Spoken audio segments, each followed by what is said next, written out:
भगवान जी करते हैं। अब यहाँ पर एक बात और आपको बताना चाहता हूँ, भगवान जी के बारे में ऐसी भ्रांतियां फैलाई हुई हैं। आज आपसे पूछूं ना कि भगवान किस काम के लिए प्रसिद्ध हैं, तो क्या बोलोगे आप? नाचने के लिए। नाचने के लिए है, क्योंकि रास उनके नाम से बदनाम है, हमने किया हुआ है। बंधुओं, अब एक छोटी सी बात बताता हूँ। आप पुराने समय को स्मरण कीजिए, जब कोई आपका बालक था तो आस पड़ोस की जो आपकी पड़ोसने थी, क्या उस बालक से वो प्रेम नहीं करती थी? करती थी। अगर वो हल्का सा नाचता भी था ना, तो जिस चीज के लिए वो नाचता था उस चीज का प्रलोभन देके आप नचाते थे।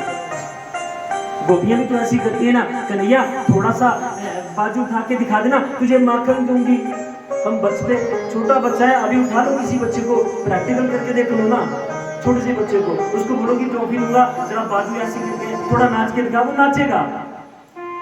मुझे एक बात बताइए, 125 साल की भगवान श्री कृष्ण जी की आयु रही है, 125 साल की उम्र में भगवान अंतिम बार कब नाचे? कोई बता सकता है? वही बचपन, वही जब गोपियों ने नचा दिया, वही समय जब रासलीला हुई। और लास्ट लीला के बारे में जब वर्णन आएगा तो उसके बारे में भी मैं बताऊंगा। जो छोटा बच्चा होता है ना, आप उसको 10वीं क्लास में एडमिशन नहीं करवा सकते, उसको पहली क्लास में ही डालना पड़ता है। श्री राम जी के बारे में जाना नहीं, उनके जैसा जीवन जिया नहीं, श्री कृष्ण जी के जैसे अगासुर, बकासुर, काकासुर, तृणावर्त, शक्तासुर, पूतना, कलिया, नाग, गोवर्धन तक उठाया नहीं, और हम चले रास करने के लिए। हैरानी तो मुझे तब हुई, मैंने सुना कि रासलीला नाम की मूवी भी बनी है, और किसी ने बताया कि इतना उत्पात मचाया है, इतना उसको गलत तरीके से दिखाया है, तो खुद को शर्म आती है।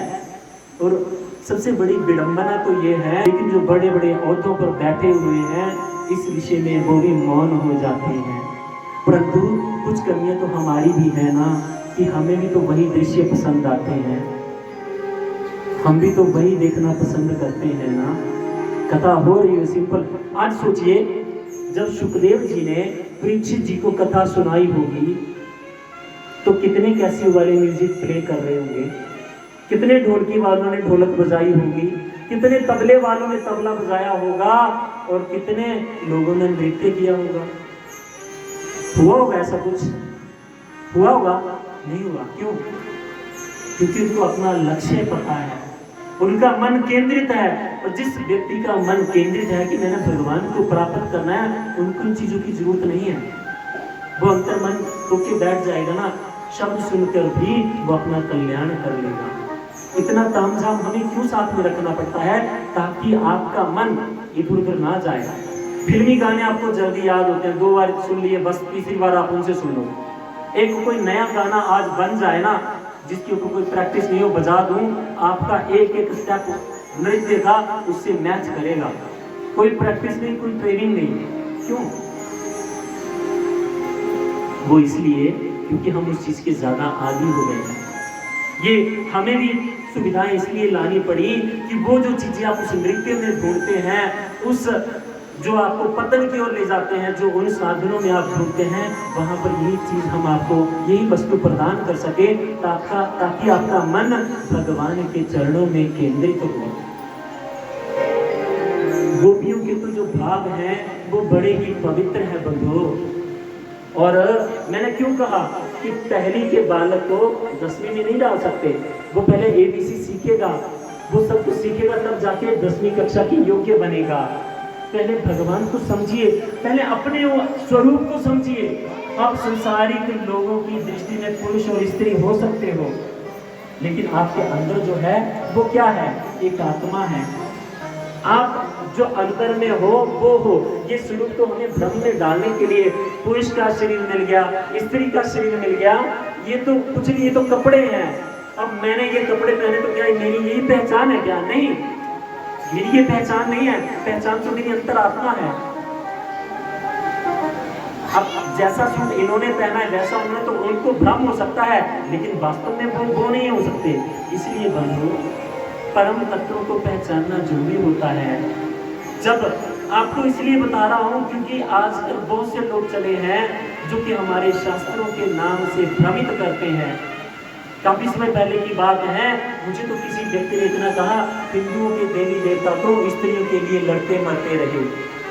मैंने उनको जवाब दिया, वो स्त्री के लिए लड़ते मरते नहीं रहे, उन्होंने समाज को संदेश दिया कि हमारी समाज में यत्र नार्यस्तु पूज्यते रमन्ते तत्र देवता, कि देवी का, नारी का स्थान एक देवी के समान है, पूजनीय है।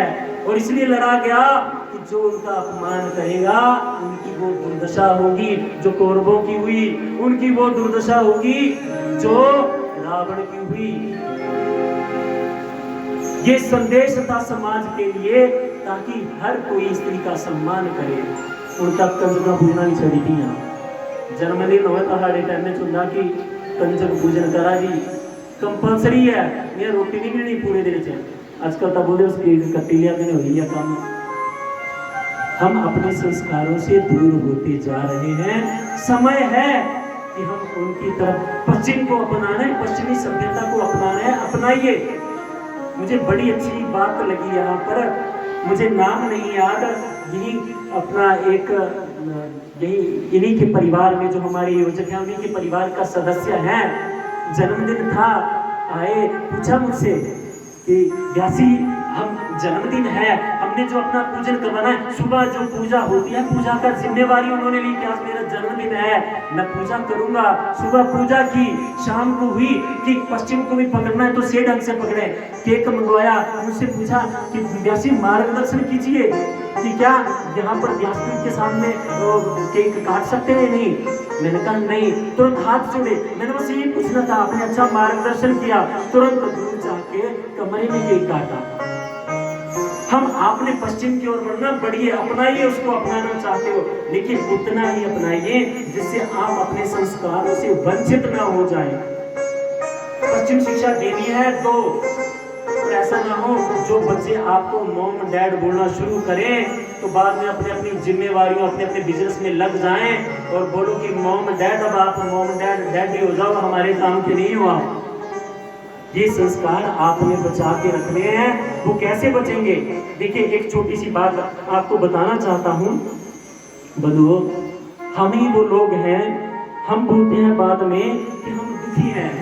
अपने पुत्र के पहले जन्मदिन के अवसर पर भारतीय संस्कारों के बदले में केक कैसे काटा जाता है, ये सिखाने वाले हम लोग ही हैं। दूसरी बात, आहुति कैसे डाली जाती है, मंदिर में पूजा पाठ कैसे किया जाता है, संस्कार क्या है, ये सिखाने के बजाय फराटेदार अंग्रेजी सिखाकर उसी को अपनी शान समझने वाले हम लोग ही हैं। आप कहीं पूजा करवाने के लिए गए, भगवान को तिलक लगाने के लिए हम बोलते हैं गंधम समर्पयामि, अष्टान समर्पयामि, तो 20-22 साल का लड़का उसको बोला तिलक लगाओ, तो वो तिलक इस उंगली से लगा रहे हैं। दुख होता है, उनको ये नहीं पता कि देवताओं को तिलक कैसे लगाया जाता है। बंधुओं, आपको बताना चाहूंगा, देवताओं के पूजन के लिए अनामिका उंगली से ही तिलक लगाया जाता है। आपने स्वयं को तिलक लगाना हो तो मध्यमा उंगली से खुद को तिलक लगाने का विधान है। पितरों को तिलक लगाना हो तो ये तर्जनी उंगली से, और जब किसी अतिथि का सत्कार करना हो या युद्ध में या किसी विजय के लिए जाना हो तो अंगूठे से तिलक लगाया जाता है। कल किसी ने बड़ा अच्छा प्रश्न पूछा कि बहुत से लोग कहते हैं कि महिलाओं को तिलक नहीं लगाना चाहिए। बंधुओं, बताना चाहता हूँ, हमारे शास्त्र में लिखा है जिस व्यक्ति के माथे पर तिलक नहीं होता है उसका चेहरा शमशान के समान होता है। शमशान को भी देखकर प्रणाम करने का विधान है। बुरा मत मानना, लेकिन मैंने तो इस व्यासपीठ पर आकर भगवान को प्रसन्न करना है। आप नाराज हो जाए कोई बात नहीं, वो नाराज नहीं होना चाहिए, क्योंकि आपको शायद कभी खुश होना। मैं खुशामद करने के लिए ये कथा नहीं कर रहा हूँ, आपको ज्ञान मिले, आप सत्य के मार्ग से जुड़े, जो संशय है उनसे निवृत्त होके भगवान को प्राप्त करे, यही मेरा उद्देश्य है बंधुओं। तो उन्होंने पूछा कि बहुत सी अड़ोसी पड़ोसी और महिलाएं कहती हैं कि स्त्रियों को तिलक नहीं लगाना चाहिए।